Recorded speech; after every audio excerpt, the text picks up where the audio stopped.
Olá, então nós estamos aqui hoje para a entrevista comemorativa dos 21 anos do Instituto de Psicologia Analítica de Campinas. Estou muito feliz e honrada por ter sido designada a essa tarefa de entrevistar os fundadores do IPAC, Dulce Helena Rizardo Brisa, Elizabeth Balt Zimmermann e Joel Sales Giglio. Graças ao desejo desses mestres de compartilharem seus conhecimentos e de divulgarem o pensamento junguiano, a formação de analistas no IPAC foi possível.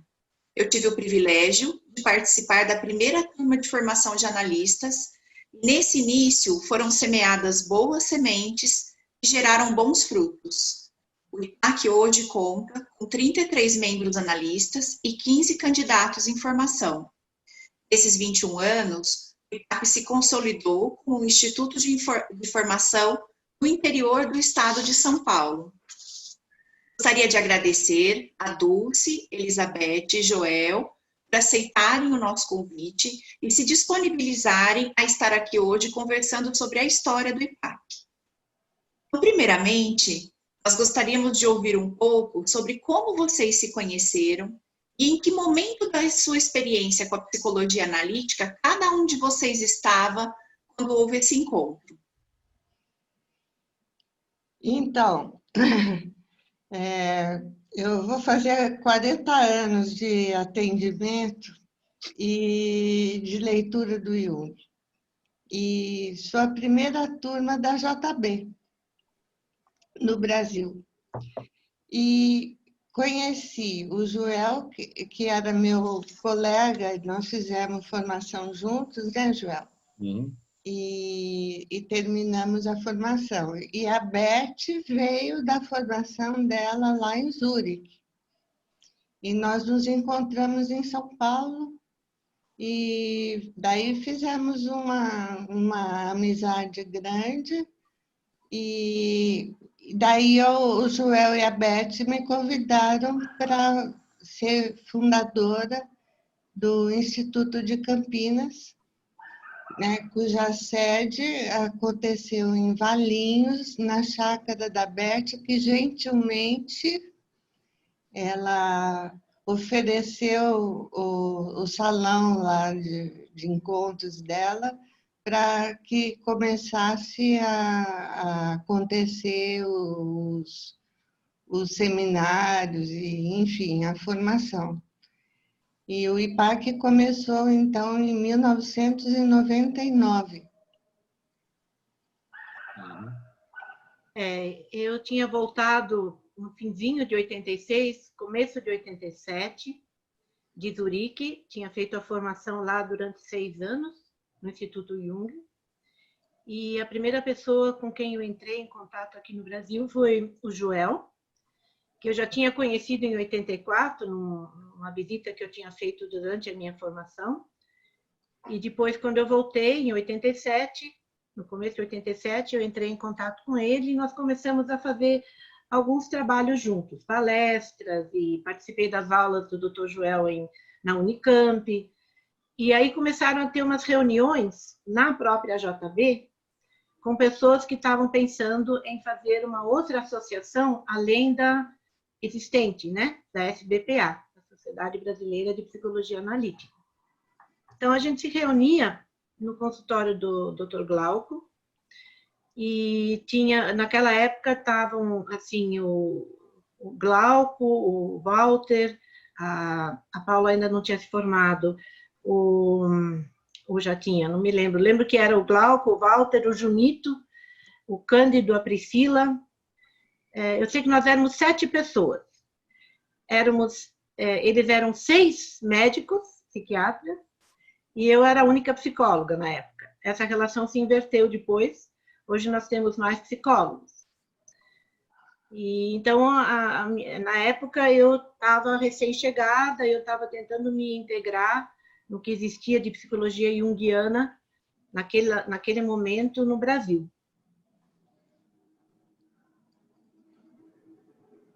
Eu vou falar um pouquinho também. Bem, eu me lembro muito bem que a Vera Saldanha, minha amiga e psicóloga também aqui em Campinas, me apresentou a Beth. Ela falou primeiro para mim que eu deveria conhecer a Beth, que eu tinha interesse por Jung já.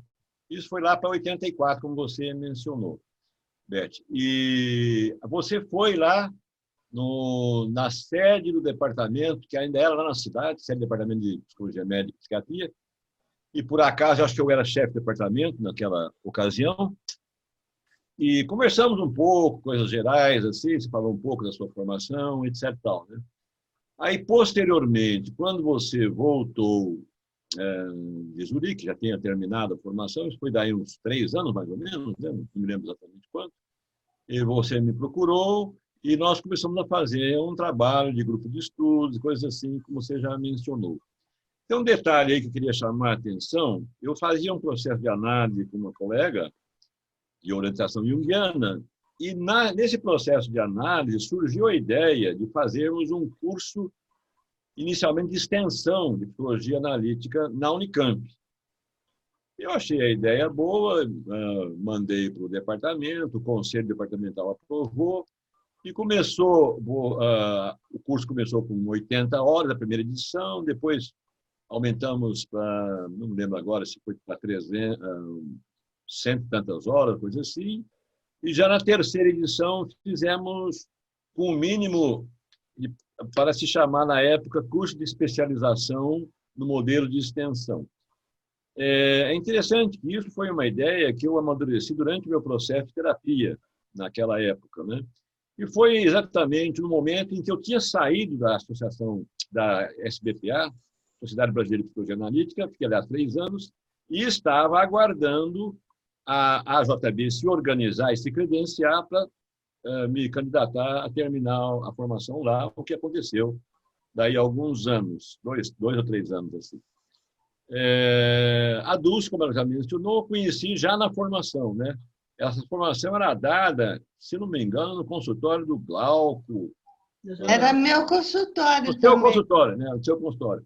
Não sei se teve em outro lugar também, além do seu consultório, isso eu não me lembro. E terminei a formação, fiquei lá mais ou menos 2 anos, 2 anos e meio, não lembro exatamente quanto. E em 97, eu apresentei a minha monografia. Não lembro agora o mês de 97, mas foi em 97. Então, eu estava formado já em 97 pela JB. Bem, então foi assim que a gente se conheceu, né? Muitas vezes, agora eu vou até lembrar um fato interessante, né, Dulce? Eu me hospedava na sua casa e às vezes você me dava pouso lá, era comida e pouso, era pensão completa. Ele adorava a minha dog alemã, que era desse tamanho. Eu tinha um medo desgraçado, porque ela tinha 2 cachorros. A Daphne. Parecia elefante o cachorro dela, né? Era o tamanho de um hipopótamo, pelo menos. E ela chamava Daphne. Não sei porque ela é Daphne, né? Um nome mítico, né? E não sei porque ela não simpatizava muito comigo. Eu só chegava lá e pensava, uau, uau, uau. Então, a primeira coisa que eu falava era, prende a Daphne, senão não entra da sua casa, né? E me lembro muito bem que você tinha um piano de meia cauda, né, na sala. Agora as lembranças começam a fazer a gestalt, né? Está lembrado do piano meia cauda, Dulce? Você tinha lá? Está aqui ainda. Está aí ainda? Então é o meu piano, está certo. Você está precisando vir tocar violino aqui, Joel. Pois é, mas deixa acabar a pandemia. Então, interessante. Eu lembro muito bem da Dalto, né, seu falecido marido, e digamos assim, da boa acolhida com pensão completa que você me dava na sua casa. Com todo prazer. Mas então é isso aí. Mais ou menos a coisa é aí. Depois, aos poucos, ele vai lembrando essas coisas. Saudade mesmo ele tem da Daphne, viu? Não. Com certeza. Bom, gente, muito bom ouvir. E o quanto foram se criando relações tão amistosas, fraternas, né? Que é uma característica também muito importante até hoje do nosso instituto, né? Mas, então, a gente queria também ouvir um pouquinho de vocês. Como era o contexto da psicologia analítica em Campinas e no interior no momento do encontro de vocês? Começou com um curso de extensão na Unicamp, né? Aliás, eu lembro de uma coisa curiosa. O primeiro foi de 15, 16 horas, depois o segundo de 80. Se não me engano, teve um terceiro com um pouco mais, 140 horas. Naquela época havia o núcleo de estudos psicológicos, que era um núcleo de estudos e pesquisa, E foi lá que um dos cursos aconteceram. Mas era curso de extensão. E depois e foi criando-se, digamos assim, um ambiente propício, né? Esses cursos ajudaram muito a criar um ambiente propício para a psicologia analítica, porque eu acho que nem aula de psicologia analítica tinha na PUC. Você não teve? Teve? Se teve, teve uma. Então, eu tive algumas, né? Tinha o professor Geraldo Fiamini Ah, o na Geraldo Jura, dava, mas mas é depois... isso. Mas era pouquíssima a carga Muito horária, pouco, né? né? Sim. O que tinha mesmo eram grupos de estudo, né? É, Que em parte vinham professores de São Paulo, que a Lunalva fez no espaço dela, com pessoas da SBPA, e nós também, Joel e eu, fizemos grupos de estudos, e tinha, assim, às vezes, nos currículos da Faculdade de Psicologia, tinha aquela aula de teoria da personalidade, então entrava 2 aulas de Jung, como uma das teorias da personalidade. Então, quando eu dei aula, eu fiz meu doutorado no fim de 96, na Unicamp, em saúde mental, e depois eu fui dar aula na Unip. Eu dava teorias e técnicas psicoterápicas, 2. E eu tinha um bimestre de Jung, eu dava 2 meses de Jung, o que era uma coisa rara na época. E eu lembro que realmente tinha muito pouca divulgação, a não ser iniciativas individuais, particulares, iniciativas institucionais eram muito poucas. E o curso que o Joel criou, a especialização, que agora já tem mais de 20 anos, foi um marco, foi muito importante. Eu me lembro que tinha, assim, alguns grupos, por exemplo, em Juiz de Fora, tinha uma pessoa que tinha também um núcleo de estudos. Devia ter vários, assim, espalhados. Mas nós, quando formamos o IPAC, já havia 5 anos que tinha o curso de extensão. Então, com esse argumento de que já havia um público para esse curso de especialização e extensão, nós argumentamos na JB a favor de criar um instituto em Campinas, que seria, então, para o interior. Quer dizer, a gente brincava que era de Jundiaí para sul de Minas, né? Ele pegava todo o interior de São Paulo e pegava Minas Gerais também. isso acabou acontecendo mesmo, né? Por exemplo, a Alessandra de Minas, né? A Fabiana é da Fronteira, né? Quase que ela é de Minas, né? Você anda 100 metros, está em Minas já, quando você vai na casa da Fabiana. São 13 quilômetros. Então, já tinha muita gente dessas regiões que tem, digamos assim, um acesso mais fácil a Campinas. De Ribeirão Preto também vinham algumas pessoas. Naquela época, a Idalina foi nossa aluna, inclusive, na Unicamp. E depois a Idalina se formou, foi aqui, formou em Zurique, tudo, né? Mais recentemente. Eu acho que o que é importante lembrar, Joel, é que você era o único psiquiatra na saúde mental que tinha uma orientação junguiana. Sim, então, e agora não tem mais ninguém, viu? Depois que eu me aposentei, não tem mais ninguém. Então, ele orientou alguns mestrados e doutorados já com a orientação junguiana, né? Inclusive o meu. E isso também já era uma população que foi se formando, né? Eu digo isso que quando, em 2008, 2009, se pensou na edição do Livro Vermelho, a Voz fez uma pesquisa com vários professores, na época comigo também, porque eu era presidente da JB, a gente tentou fazer um levantamento de quantos estudantes nas faculdades de psicologia poderiam se interessar por Jung.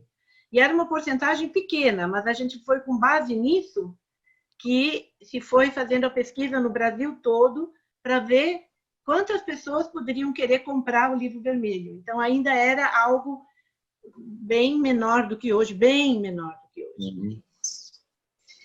É verdade. Então, contem para a gente um pouco como é que foi então, a fundação do IPAC. Né? Como é que foi então, a ideia de estruturar esse instituto no interior, né? E a fundação do instituto. Bom, a Dulce sabe que a ata de fundação foi lá em São Paulo. Isso você deve lembrar, que foi em março de 99. É isso mesmo. Agora, o que eu estava lembrando era do ambiente aconchegante que tinha o IPAC, ainda tem, né? Eu estava lembrando, Beth, dos lanchinhos que a gente tinha. A Beth, as árvores frutíferas que tinha não tem ainda, né? Na chácara. Uma vez eu saí de lá com um monte de lixia. Jabuticaba. E era um ambiente muito, muito acolhedor, muito fraterno, que eu acho que com esse aumento de pessoas não dá para ser tão cozy que nem era desde o início da fundação. Uhum. Mas o Instituto de Campinas é um instituto que fica no coração da gente, né? Uhum. Acho que era isso que eu estava pensando, Joel. Não tem, não. Eu sei, eu estou brincando com você. Não, mas sabe por que eu estou rindo? Porque eu lembrei que não foi muito fácil, porque havia 2 alas, né, na JB, que era pouquinha gente, acho que eram 15 pessoas, não sei se muito mais do que isso. E havia uma parte que não queria, né? Como qualquer coisa, né? Tem os a favor e os contra. E nós ganhamos por uns 2 pontos só, né? Tipo assim, 9-7, ou sei lá, 8-5, não me lembro agora, deve ter da ata isso aí, né? E não foi muito fácil convencer, inclusive, as pessoas mais antigas da JB, antigas no sentido de tempo de serviço, né, que também era muito nova ainda, que Campinas era uma outra região, não era uma região de São Paulo, era uma outra região. Porque se dizia que já tinha o IJUSP e não precisaria de outro instituto. E, de certa forma, o próprio JUSP ainda era recente, né? Porque nós fundamos em 91. Então, em 99, depois, quando começou a formação em 2001, era relativamente pouco tempo, né? De certa forma, tinha argumentos a favor de não abrir para um novo instituto, porque já havia o de Minas Gerais, que funcionava, na verdade, com o Carlos Alberto, ainda era só ele. E havia o do Rio e havia né? Minas, então, São Paulo e Rio. São Paulo, Rio e Minas. E Minas já tinha. Minas foi desde o começo, porque ele chegou e já abriu, né, o Carlos Alberto Salles.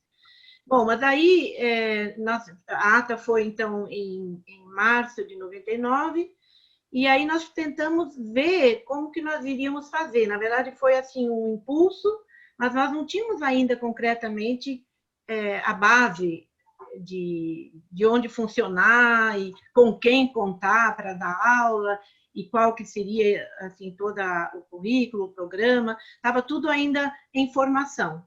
Eu sei que nós abrimos, a primeira aula foi em maio de 2001, foi a primeira turma de formação da qual então a Fabiana fez parte, e começou com a Maria Tereza Alvarez, que tinha feito a formação em Zurique. Foi um seminário sobre A Bela e a Fera, o filme do Cocteau, Jean Cocteau. E nós tínhamos a minha sala, que era uma sala grande, porque era a minha sala de dança, onde eu dava minhas aulas de dança meditativa e criativa. E tínhamos, assim, algumas cadeiras, uma mesa, quer dizer, era uma coisa bem de início, alguns livros, nós tínhamos, assim, um início mesmo de tudo, né? E aí a formação foi se desenvolvendo, tinha 11 pessoas inscritas, era uma turma relativamente grande, porque as turmas de formação não costumam ser muito grandes, e aí começou a formação. E eu não me lembro se teve alguma festa de inauguração. Eu acho que teve a aula inaugural, que foi essa que eu estou falando, em maio de 2001. Bem. E como é que vocês viram a evolução, né? Como é que vocês percebem a evolução do Instituto? Né? Conforme as coisas foram caminhando aí no decorrer do tempo, como vocês observam a evolução? Bom, no começo, nós éramos muito poucas pessoas, né? Quer dizer, para dar aulas, a gente convidava as pessoas de São Paulo, do IJUSP, ou alguma pessoa de algum outro instituto. Mas, na verdade, era o Joel e eu, e a Dulce quando podia vir de São Paulo. Eu percorri bastante quilometragem. Foi mesmo. Ainda bem que é perto, né? E era um prazer dar aula para a turma, que era muito boa. É. Bom. Então, a gente foi levando essa primeira turma, só com esses 3 analistas formados e mais os convidados. E essa turma, em parte, foi se formando, porque quando acabaram os seminários, nós tivemos vários modelos. Tivemos um modelo quinzenal, tivemos um modelo que era sexta-noite e sábado o dia inteiro, em que de 15 em 15 dias. Depois, com o tempo, evoluímos para um modelo mensal, mas então tínhamos aula sexta o dia inteiro e sábado o dia inteiro. Então, nós experimentamos alguns modelos e também a coisa foi se articulando em função das pessoas que vinham, que muitos vinham de fora, né? Tinha algumas pessoas só de Campinas, mas tinha pessoas de Alfenas, de Varginha, de Mococa, de Jundiaí. Quer dizer, nós tivemos pessoas que vinham de vários lugares do interior. Então, para essas pessoas funcionava mais quando era mensal, 2 dias, né? E daí, assim, quando a primeira turma quer dizer, uma parte da primeira turma se formou, o Alessandro, o Raul, a Fabiana, a Lunalva, essas pessoas começaram a integrar as fileiras dos professores. Então, nós, durante alguns anos, o Instituto permaneceu pequeno. Logo depois de 2, 3 anos, nós iniciamos com os simpósios semestrais. Acho que foi 2004, alguma coisa assim. Nós começamos com 2 seminários semestrais sobre o Neumann, a história da evolução da consciência. E isso era feito num mosteiro, em Vinhedo. E aí foi indo, nós estamos com simpósios até hoje, né? Quer dizer, já tem 20 anos de simpósios, aí quer dizer, um pouco menos, porque nós começamos em 2004. Então, a evolução, no começo, foi lenta. Nós tínhamos, assim, durante alguns anos, nós funcionávamos com essas 6 pessoas que estavam formadas e mais os convidados. Foi a partir de um certo momento que uma turma maior se formou e aí começou a ter as mudanças estruturais a partir de mais pessoas integrando o corpo docente do IPAC.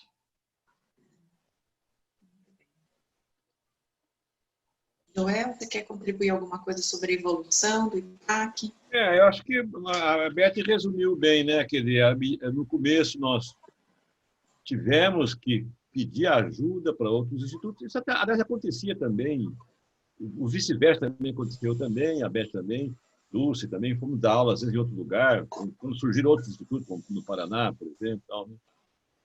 Em Belo Horizonte eu fui uma vez, ou 2, não me lembro agora. Então, isso acontecia porque essa, digamos assim, estratégia, que não sei quem criou, se foi o Glauco, ou o Cândido, o Carlos Alberto, os 3, de colocar núcleos, chamou-se depois de Instituto, né? Aliás, o nome Instituto ajuda porque parece que não pagam um imposto X aí. Fiquei sabendo isso recentemente, não sei por quê. Mas, enfim, esses núcleos, chamados depois de institutos, foram crescendo gradualmente e tal, né? O de Minas Gerais hoje está muito maior do que no comecinho, que eram poucas pessoas, e o Walter e a Paula viajavam para lá para dar aula e coisa assim, né? E também Beth, eu, a Dulce, possivelmente também. Então, a gente se ajudava, né? Os poucos institutos foram surgindo se ajudavam na tarefa docente, digamos assim. E nós também dependemos muito da ajuda do pessoal de São Paulo, o próprio Glauco, Cândido, Priscila, porque depois que obviamente que havia pessoas a favor e havia os contra, né? Os a favor ganharam por 1 ou 2 votos, bobagem aí, né? Então, depois do que nós fizemos, o pessoal, mesmo tendo votado contra, contribuíram muito. Por exemplo, Cândido, né? É muito, todo mundo sabe disso, não vou dar esse segredo para ninguém. O Cândido contribuiu, Priscila, falecida, já contribuiu bastante. Glauco, muitas vezes, veio aqui, né? Até no curso de especialização ele veio hospedado na minha casa, inclusive, não era aqui, era lá na cidade universitária. Então, era um ambiente bastante fraterno e de, vamos dizer assim, ajuda mútua. Isso é um ponto que eu quero acentuar. E não é porque alguns foram contra que ficaram contra, não. Uma vez fundado, a decisão democrática foi aceita e o pessoal que votou, inclusive, contra, veio contribuir com muito empenho. O Walter não. Se não me engano, o Walter votou a favor. O Glauco, o Cândido, Priscila, Dulce, que foi também fundadora, todo esse pessoal de São Paulo contribuiu bastante para nós conseguirmos nos manter, digamos, na atividade docente. Isso é um dado. Você lembra disso, né? O pessoal vinha de fora. Você foi da primeira turma, né? Se você quer dizer alguma coisa? Assim. Acho que foi bem relatado aí, né? Vocês veem o IPAC dentro do cenário atual da psicologia analítica, né? E vamos refletir um pouco também sobre as nossas perspectivas de futuro. Eu acho que é um instituto que tem uma base boa, né? Uma base, inclusive, emocional boa. E que tem tudo para florescer e levar o pensamento do Jung, né? Principalmente para essas pessoas que vêm de outras cidades, né? E o que não acontece muito aqui em São Paulo, por exemplo. Eu acho que Campinas ficou num polo que recebe mais gente do sul, de Minas, esse pessoal, do que o IJUSP em São Paulo. Bom, agora eu acho que o pessoal do sul de Minas fica mais perto de Campinas do que de Belo Horizonte. Né? É isso mesmo. Acrescentando que, curiosamente, o acesso a Campinas, apesar da ferrovia ter sido criminosamente acabada com os nossos governos, né? Isso foi um crime contra a população, porque todas eram quase públicas, né?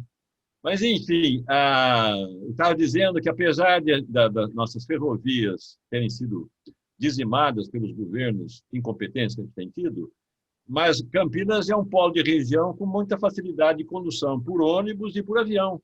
Todo o interior, praticamente, do Brasil e do estado de São Paulo, particularmente, está ligado a Campinas por avião. De Uberaba, de Uberlândia, de Ribeirão Preto até, né? Tem avião direto para Campinas, do Rio tem várias pontes aéreas. Então, ficou fácil, entre aspas, né? Fácil do ponto de vista de distância, digamos assim, para as pessoas fazerem formação aqui. Ainda mais que agora é uma vez por mês, né? Claro, agora não é mais presencial, eu estou falando em tempos normais, né? Sendo uma vez por mês, não é tão pesado como era na época, eram 2 vezes por mês. Esse modelo parece que deu mais certo para a comunidade dos alunos e até dos professores. Eu acho que é importante lembrar que no IPAC nós também criamos ciclos de palestras e fizemos 2 vezes cursos para estudantes a preço simbólico, inclusive um nem pagou, eram alimentos que entregavam, e nós também tentamos assim chamar os estudantes das universidades, fazemos alguma divulgação nas faculdades, porque como Jung não faz parte do currículo oficial do curso de psicologia, com poucas exceções, no Mackenzie tem Jung, na Unip não tem mais, mas tem algumas faculdades que colocam Jung no currículo. Então, nós tentamos fazer algumas divulgações nas faculdades, também dos simpósios e dos ciclos de palestras. Então, isso faz parte do momento atual, e nós estamos podendo fazer isso porque o nosso grupo cresceu bastante, nós estamos com 33 pessoas, então nós temos várias comissões que trabalham em eventos, em simpósios, nos congressos. Nós fazemos parte do rodízio dos congressos da JB, da Associação Junguiana do Brasil.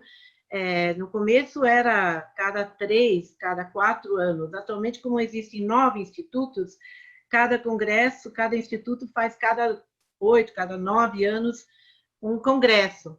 Mas os simpósios e as jornadas, tem havido também jornadas, então existem vários eventos que o IPAC organiza e os outros institutos da JB também organizam, que divulgam e trazem um público que inicialmente era muito restrito e está agora cada vez mais diversificado. E quanto ao futuro, eu imagino que isso vai continuar. Eu só não tenho certeza do futuro em geral, né? Com a nossa situação no mundo, eu tenho sérias preocupações. Então, a gente não sabe, né, o que o mundo vai enfrentar. Mas, em termos do que tem implantado e do que foi já colhido, eu tenho a impressão que para o futuro iria haver uma continuidade nessa expansão, nessa inclusão dos estudantes, na diversificação dos programas. Por exemplo, no IPAC nós temos em cada semestre uma vivência, às vezes mais de uma. Então, a gente tem tentado não dar só um curso teórico, mas ter incluído algumas dinâmicas, alguma vivência, reuniões, confraternizações. Quer dizer, é importante ter o aspecto humano, acolhedor e a troca de ideias. Temos, por exemplo, reuniões em cada fim de semestre, quando a comissão de ensino conversa com os alunos, pergunta como está sentindo a formação. Então, tudo isso vai estabelecendo uma espécie de conhecimento em rede, né? Que agora está muito famosa, esse conhecimento em rede, que as coisas se comunicam, os vários departamentos do IPAC se comunicam. Então, tem a parte administrativa, que se organizou muito nos últimos anos, na última diretoria, tem a comissão de ensino, a diretoria de ensino, que se comunica com a parte administrativa, né? Tem os eventos.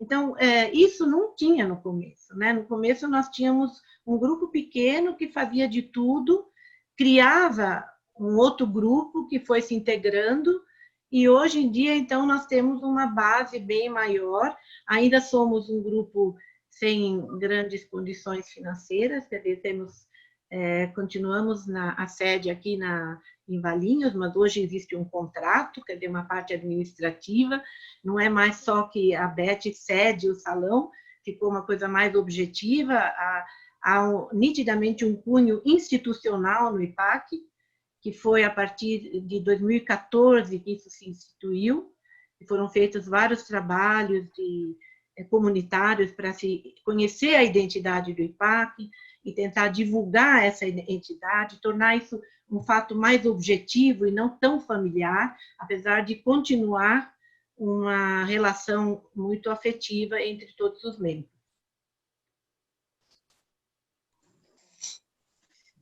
Dulce, algum comentário a respeito do futuro, de como é que você vê essas perspectivas, né, de desenvolvimento do Instituto ainda?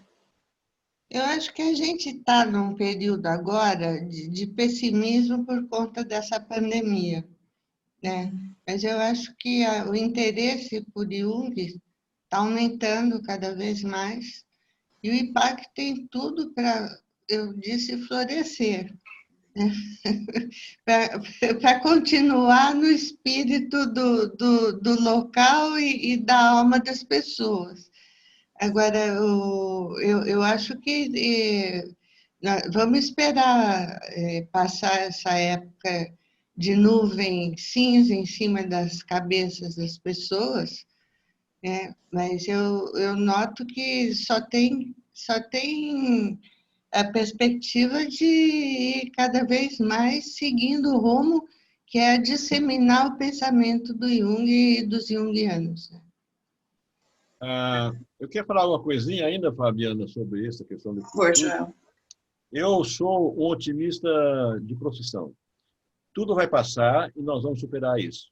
Não tenho nenhuma dúvida quanto a isso. Não vou falar o porquê, porque vai prolongar muito aqui a situação, né? São dados mais ou menos objetivos. Que nós vivemos um mundo em que tudo é usado para guerras políticas.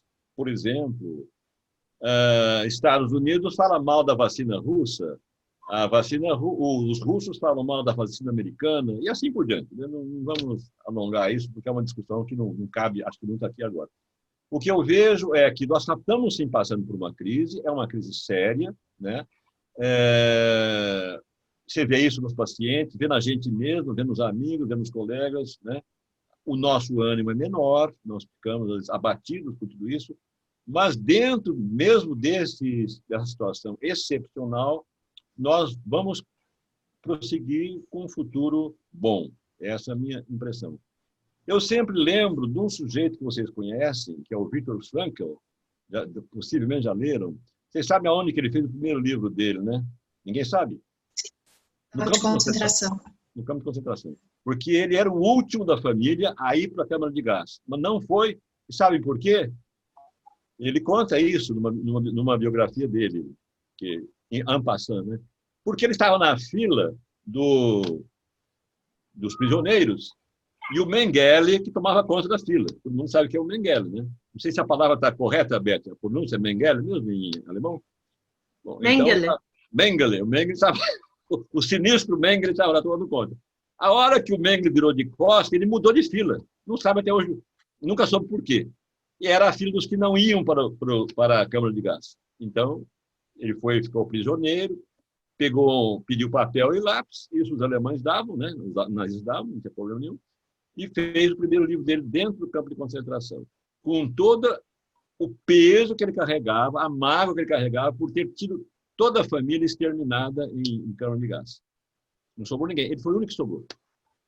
Então, olha, isso perto do que nós estamos vivendo não é nada. O que nós estamos vivendo não é nada perto disso. Invertendo a minha fala, né? Então, nós podemos enfrentar isso sim. E quanto menos a gente pensar de forma negativa, melhor é para nós mesmos, porque o nosso cérebro vai registrando esses pensamentos negativos. É um feedback, né? O povo fala ciclo vicioso.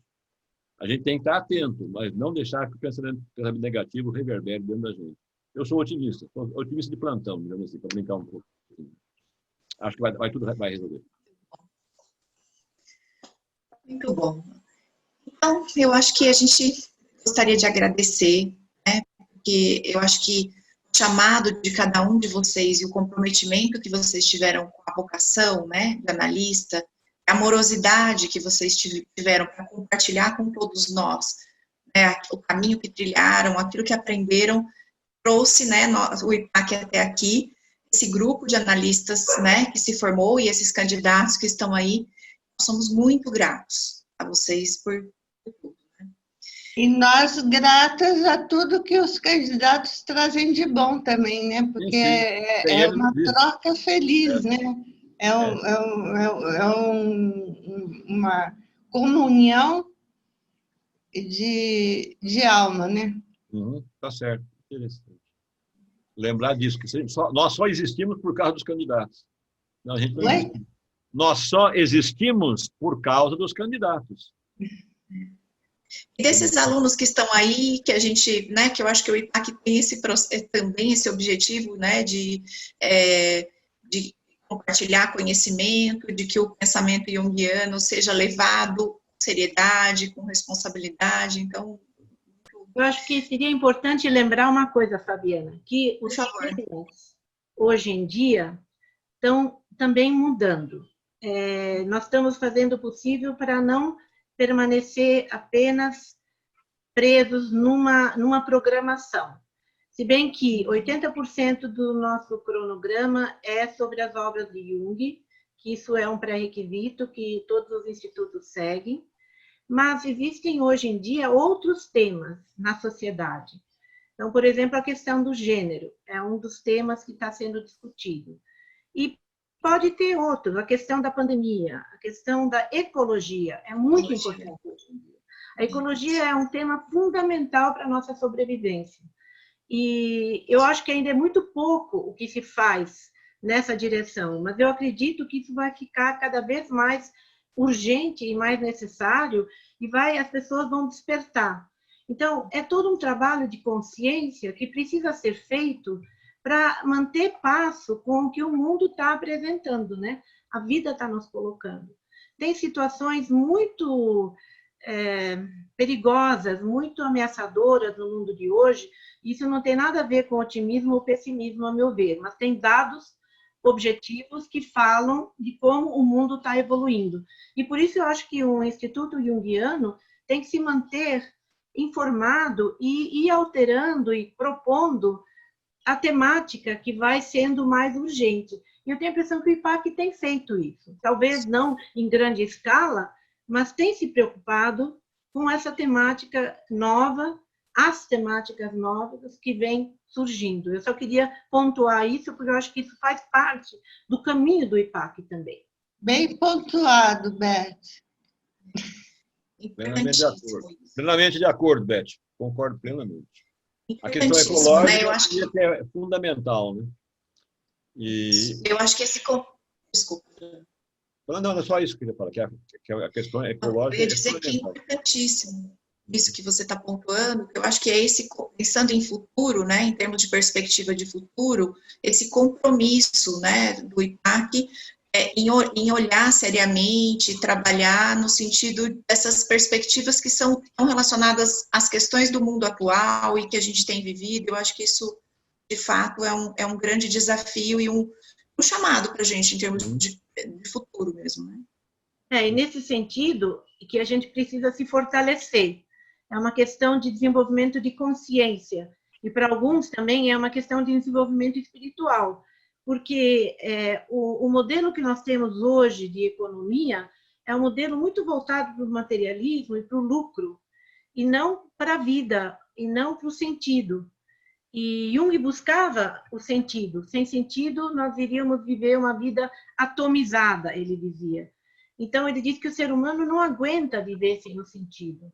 E eu acho que isso é uma coisa que está se colocando muito urgentemente, as pessoas acordarem para buscar um sentido na vida delas.